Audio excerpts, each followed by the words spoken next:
Okay, so typically I save my verdict for the end of this video, and I've been very consistent throughout the year about the Galaxy S25 Ultra. And I would say it really stood the test of time for 2025. It is the most complete phone I've ever used. The S25 Ultra reforms that same formula in ways I really appreciate. After using it off and on for about a year, it's still the Android phone that I keep coming back to. And the biggest reason behind that is its consistency. The battery is absolutely great. It feels great in the hand. The build quality is amazing. The anti-glare display is the best I've used on any phone.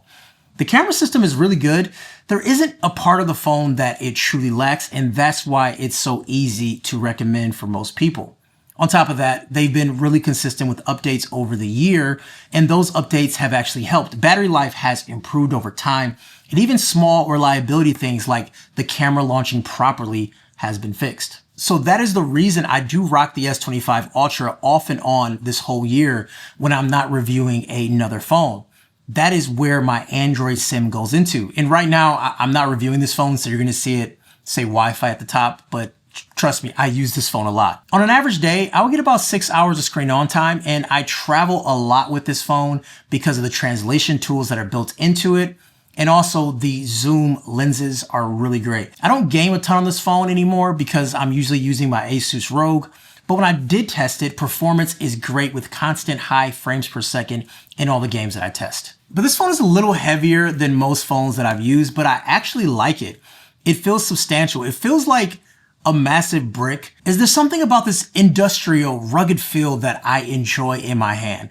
Now, it's not for everyone because some people are going to say the edges feel a little sharp. And, when I go back to my S24 Ultra, I do think the S24 feels a little better in the hand, but it doesn't take away from how much I really enjoy using the S25 Ultra. Most of the time, I go caseless because I think this phone feels better this way, but I do have a Pataka case that I've used a lot and the D-Brand Ghost case.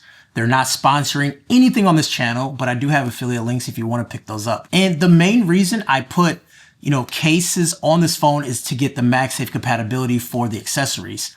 But day to day, I just enjoy the feel of the phone without a case. Also, durability has been better than any other phone that I've ever used. I've dropped this phone a ton and it shows basically no damage. Like when I was writing this video, I was looking for some damage. There's some little scuffs right here. I'm not even sure if the camera can pick it up. Some little dark marks, but beyond that, there is nothing on this phone at all. There's no dents on the side. The screen doesn't have any micro scratches. I mean, it is really great. And I'll tell you what, if I compare it directly to my iPhone, it looks like this phone has been through war many times over and back. I mean, there's lots of little scratches and dings all around this phone. And I can assure you I've dropped this phone way more than my iPhone. When I talk about the anti-glare display, I really think it is a great feature. And the cool thing is it doesn't take away from any of the sharpness on the screens. It doesn't take away from any contrast or viewing angles. And then outdoors, especially when traveling, it really makes a big difference because you can actually see your screen without fighting the reflections. And when I'm using turn-by-turn directions, if I'm walking or on a scooter, I can see my phone clearly. And that does matter because there has been times where I had to get off the scooter and really look at the phone to see. And I don't have that with this phone at all. The display visually is right up there with the best ever. Samsung software used to get a bad rap, but that critique is outdated. I still think One UI is very fast, it's very fluid, it's consistent. I like it better than everything else outside of Oxygen and Nothing OS. This phone screams right through the apps and navigation is smooth and it's a reliable daily driver. Samsung also gives you tons of customization options, and if customization is your thing, you also have access to a tool like Good Lock, which lets you customize even further. Personally, I'm using Niagara Launcher because I just love the way I can get into whatever app I want. And if you're not familiar with Niagara Launcher, it is absolutely great. And on this phone, it runs really good. So let's say I want to get into photos. I just click it right here and bam, I'm right into photos like that. So it's really nice to be able to find exactly what you want and get right into it with just a couple clicks. So I did mention there's been a lot of updates on this phone, and Samsung is doing really great at updating their older phones with new software, and it's really nice to see all these updates that came through on this phone. I also fired up my S24 and it's getting the same updates too, which is expected. I believe it's 7 years of updates that Samsung is providing for these phones, but don't quote me. I'm getting updates mixed with security patches, but just give me some grace on that. You know, phones talk about AI constantly now, and Samsung definitely leaning hard into it with the Galaxy AI. But to be completely honest, I don't personally use Gemini and Galaxy AI day to day. Gemini is great. It is baked into Android, right? You got this thing right here that pops up at the bottom. And, you know, I'll use it for functionality like this. And I can even like share my screen with Live. Like, look, it has a lot of great features, but it's something I don't truly use day to day for me to like comment on this compared to other phones or anything like that. But everything on this phone runs great, so I would imagine the AI functionality will run great too. Now, Samsung does have their special AI on top of it, just like how Motorola has their own AI as well, but it's nothing that I use a ton. Now, there are things you can do like rewrite text messages in different tone. We've seen that before. Also, like it translates text messages as they come in. You could do phone calls, and all those things are really great. And those are things that kind of work in the background with the phone, which I actually do enjoy. I haven't experienced those things all the way yet, but in my testing environment, they worked great. So if you do run into those situations where you need to translate on the fly for phone calls or text messages, this phone does it baked right into it. Now, there is one widget that I do like, but unfortunately, you can only use it with the One UI launcher, and that is the Now Brief. And it's a way to quickly catch up on upcoming travel, where you're going, calendar for this day or the next day. It gives you information on sports scores and weather and things to do if you're going to travel soon. I really do enjoy it, but now that I'm on Niagara Launcher, I can't get into it anymore. I also like the live bar. It reminds me of the dynamic island on the iPhone. And right now it feels a little bit limited, just like the dynamic island was too. You know, the thing that I use it mostly for is sports scores or to remember that something is in the background happening at that moment.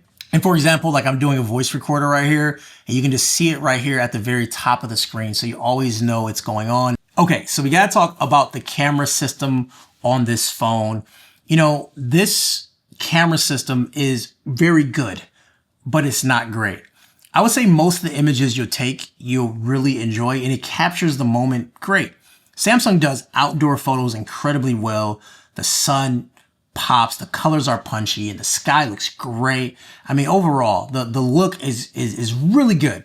It's like ready to be posted on social media, and I think that's great for a phone. Phones don't have to be super accurate as long as it looks good. But I do think there's a couple areas where the competition has pushed forward faster. And for video, sometimes it can look over sharpened, which makes it look like a cell phone. But other times it looks absolutely great and we have good video footage and it's really good. But then you get those weird over sharpening shots. And I think that's when there's a lot of sun in the sensor. And I think from there, the phone has a hard time battling that sensor. I would say at night around different light sources like lamps and street lights, you can sometimes see some ghosting or halos, which is typical for cell phones. But a lot of phones find a way to get rid of that in the AI processing after taking the photo. And we're definitely not seeing it here as much. Look, those are minor issues. And those are things that I accepted when this phone first came out. But then I started using Vivo and then Oppo, and I realized how well they handle those things. Okay, so battery life, as I mentioned before, is excellent. On a typical day, I'm using the phone all day long. I go to bed at around 25% of battery, which is great. In my first review, it was around 20% of battery, so we got 5 extra percent. Charging isn't as fast as the competition, we know that, but it's still fast enough. If you plug it in for around 15 to 20 minutes, I have enough battery to last the rest of the day without even worrying about it. So I think that's good. When I'm eating lunch or whatever, I'll just plug it in while I'm eating and I'm good. Or I'll plug it in the car while I'm driving somewhere, and then by the time I unplug it, I look at the phone, I'm at 80%. So not a problem here. I'm not a big S Pen user, but Samsung removing Bluetooth from it is disappointing because I did use the remote shutter. That was the one feature I actually did use, and I don't like that. I don't like when you remove features. A lot of people use the air gestures and things like that with the S Pen. You don't have that. but we still have S Pen functionality for people who want to use the S Pen. I'm not a big S Pen user, but it's still there and I'm cool with it. I really hope Samsung doesn't remove the S Pen because that is something that makes this phone different than the competition. I really don't think they should continue to strip features away from it because that's hard. You're paying more for a phone and getting less features. With the S26 Ultra on the horizon, I personally don't think there's any reason to feel like you need to wait. From what we're seeing in leaks, the design is pretty much the same, and Samsung does a great job of updating their phones. The only new feature that might truly be exclusive is the screen privacy feature, and I talked about that in my rumors and leaks video, so make sure you check that out. So the S25 Ultra is still a complete go. So look, I will actually say that this will be the perfect time to pick up the S25 Ultra when the S26 comes up. You're definitely gonna find some deals on eBay and Swappa, and this phone will go head to head with the S26, and of course, I'll do my comparisons. The Galaxy S25 Ultra has stood the test of time, and it's the most complete phone I have ever used. It's consistent, has excellent battery, and it feels premium in the hand. The display is the best anti-glare I've used, and the cameras are really good, and the software updates makes it even better.